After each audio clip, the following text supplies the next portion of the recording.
What's up guys? How are you doing? Welcome to my first real video. It's one I'm very excited to put out.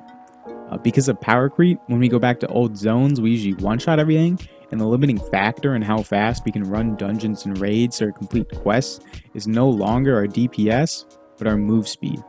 For the majority of Battle for Azeroth, the go-to speed set's been a level 111 character that can equip 2 Legion legendaries and Azerite armor, but in a recent announcement, Blizz said that Legion legendaries will no longer work when we enter the Shadowlands.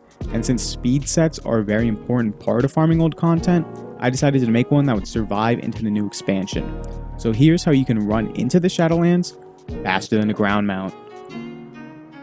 The first part of our set's going to come from stacking 3 long strider traits on all of our Azerite gear. And the higher eye level your gear is, the more move speed you'll get, so try and push for the highest gear level you can.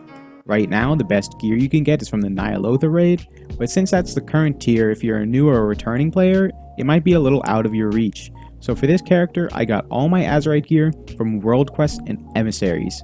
It's not as good as the raid gear, but it's still a ton of move speed. You're also going to want to get the Essence, Ripple, and Space rank 3 slotted into your Heart of Azeroth, as it'll give you an extra 5% move speed. For one of your weapons, the Rune Blade of Baron Rivendare is a must. It drops from Baron Rivendare himself in the Stratholme dungeon, it gives 10% move speed, and can be enchanted with Windwalker for a chance to get another 10%. And honestly, the Windwalker proc rate is pretty high, 10% is a good chunk of move speed, so if you can't make the enchant yourself, it's definitely worth it to buy it off the auction house. 2 other enchants you want are any of the Warlords of Draenor cloak enchants that'll give you 2% move speed, and the boot enchant minor speed. The cloak enchant has to be put on an item with an eye level lower than 156, and the boot enchant has to go on an item with an eye level lower than 136, but the boots can be bought from the Legacy Quartermaster in Orgrimmar, and the cloak can be bought off the auction house, or you can farm one yourself in Draenor. There's 2 gems you're going to want to get, the Straddling Sage Agate and the Straddling Viridium. They do stack with each other, and together they give 8% move speed, which is a pretty nice boost. The 2 trinkets you're going to want to get are the Aspect of the Pack and the Humming Black Dragon Scale. The first one's dropped by Fenrir in the Halls of Valor dungeon, and the second one's dropped off the first boss in the Ny'alotha raid, Rathian. Now, Fury Warriors have a few talents that can greatly boost their move speed. War Machine gives you move speed after kills, Double Time lets you charge more often, and Bounding Stride gives you move speed after you cast Heroic Leap. I also like to take Meat Cleaver because of the chance to enrage. I pretty much just spam Whirlwind in old content, so I get a lot of procs off of it, and Enrage gives you 10% move speed buff.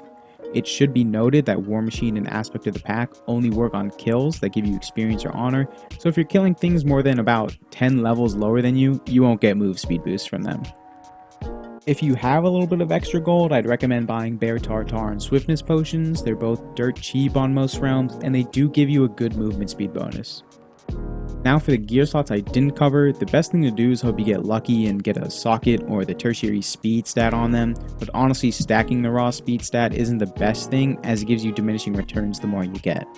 If you want to look for some gear on the auction house with speed on it, the underminejournal.com can help you find it, and I'll provide a link to that below.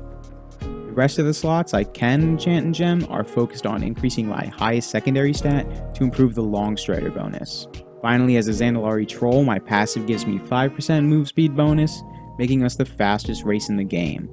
If you're an Alliance player, you can roll a Dark Iron Dwarf to get a 4% move speed bonus, but that only works indoors. At the time of this video, I don't have Ripple and Space rank 3 slotted into my Heart of Azeroth, and I don't have the Dragon Scale trinket from Rathian, so I'm not moving as fast as I can. If you do have those things and you're fully optimized, you can get maybe 5 to 10% move speed than I do in this video. And if you've done everything I mentioned, you should be able to run faster than a ground mount, and you'll be able to fly through old content.